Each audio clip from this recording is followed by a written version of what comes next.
Good morning. Hello. I am Miss Amber, and I'm going to be teaching you the violin, or at least about the violin and how to hold it. Okay.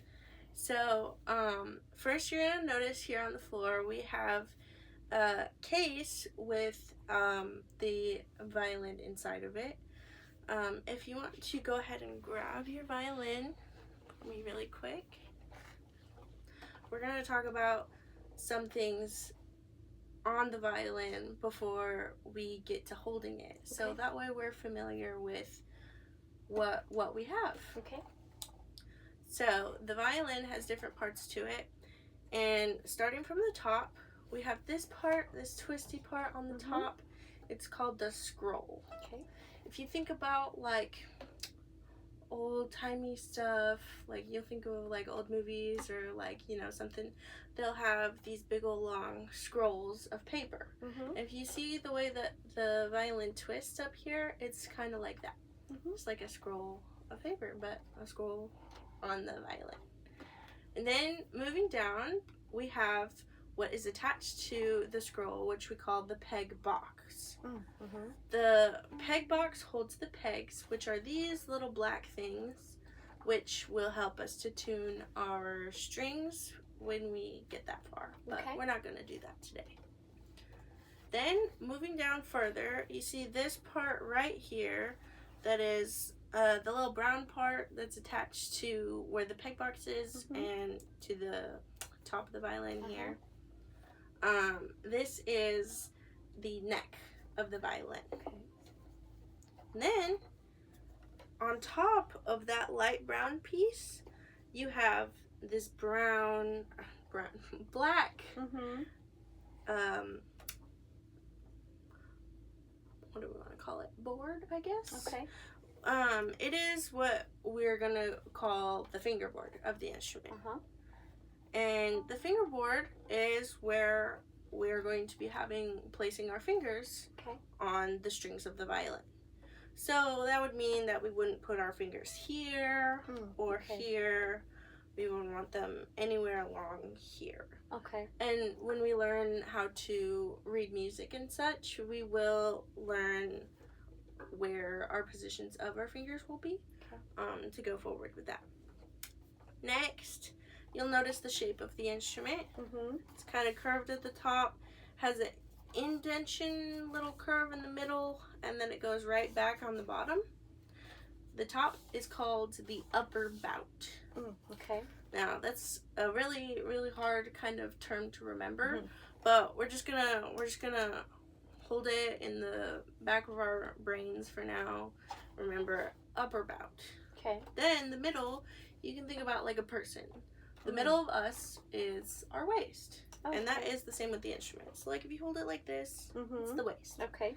If you think about like a baby, so like say you have, you know, a baby brother, baby sister, cousin, whatever. If you hold them and you're like, oh, look at you, cute little baby. You're holding them by their waist usually, or their stomach. Okay. But this is our waist of our violin. Okay. So you want to remember waist. Okay. And then the bottom, after the waist, is called the lower bout. Okay. So remember, up here is the upper, and then down here is the waist. Okay. And on the very bottom, big old round part like the top, it's called the lower bout. Okay. Then you'll notice these things on the top of the violin right here. It almost kind of looks like the dynamic marking of forte inside of a piece of music. Have you seen that before? And so it's just like a little curvy F on the instrument, and that is what we call the F holes. Okay. Which is pretty simple to remember because it's the shape of an F. Right. And a hole on your instrument. Yeah. And then if you want to peek inside of those holes, you might be able to see a little wooden post on the inside of your instrument. And that is about underneath this wooden part on the top. And that is called the sound post. Right. And that is what makes your instrument resonate and what gives it the sound. Okay. Now, like I was hinting before, this part that is slightly above adjacently to the sound post is called the bridge. Okay. The bridge is what is going to hold your strings up to be able to get it to rest and be able to tighten for when we get to tuning and such. This is called the bridge. Okay. And then we move down lower and we get down to this little black part, and it has, notice these little itty bitty tiny screws on it. Those are going to be your fine tuners. Okay. So you have the pegs and you have the fine tuners. Okay. So if you've ever seen a guitar, you'll notice that guitars have pegs like these, but they don't have little tiny baby ones. They'll only have these ones. And that's because the violin is a very intricate instrument where when you're tuning it, there are some small, very, very small adjustments you'll want to make, and those will be made with your fine tuners. Okay. And then attached to that on the bottom, you'll have your chin rest, which is where you're going to place your chin on when we get it rested on us. Okay. On top of us. Now, for the fun part. Okay. We're going to take a shoulder rest, which is the thing right next to you. Yep, that black thing. Okay. And you are going to carefully flip your violin over and just rest it on your lap right there. Okay. Perfect. And you're going to take this black thing. It is our shoulder rest, so it's going to eventually be resting right here. Okay. Yeah.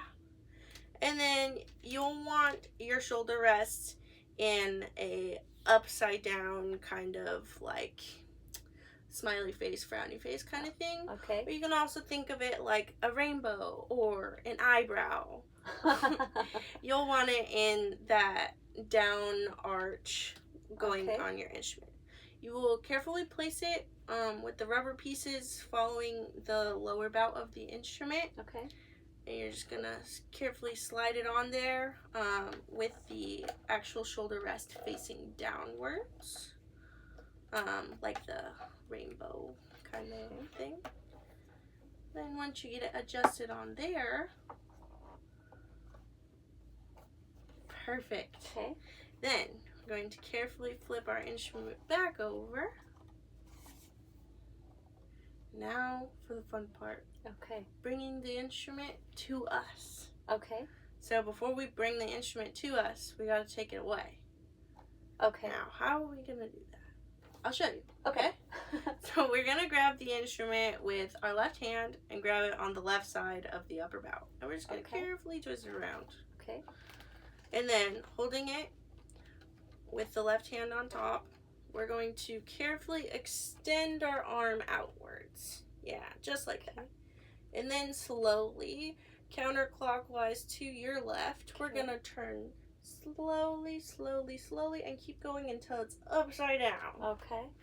And then you're going to bend your arm so the instrument comes towards you. And then rest that shoulder rest right on your shoulder. And then try and find the chin rest with your chin. And just try and find it so it's comfortably rested on you and so you can position it so you can hold it.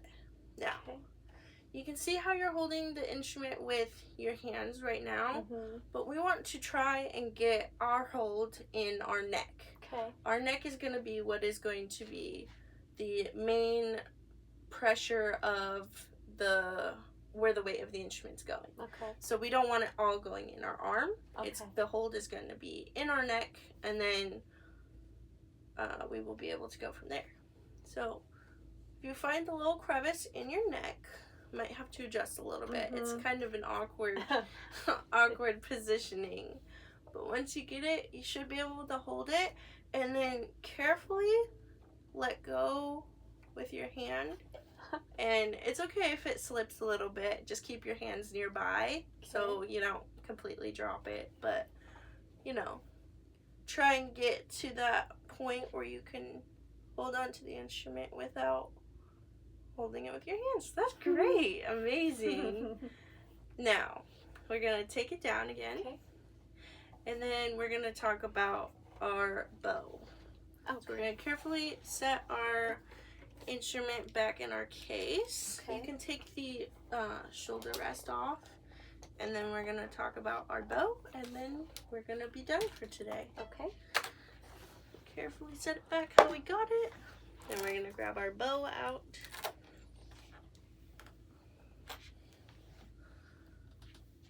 Now, if you notice, your strings should be pretty loose.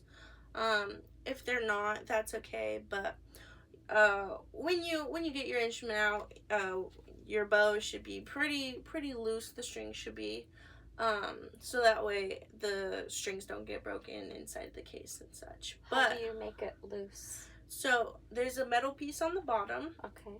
That makes this thing move. This is called the frog. Okay.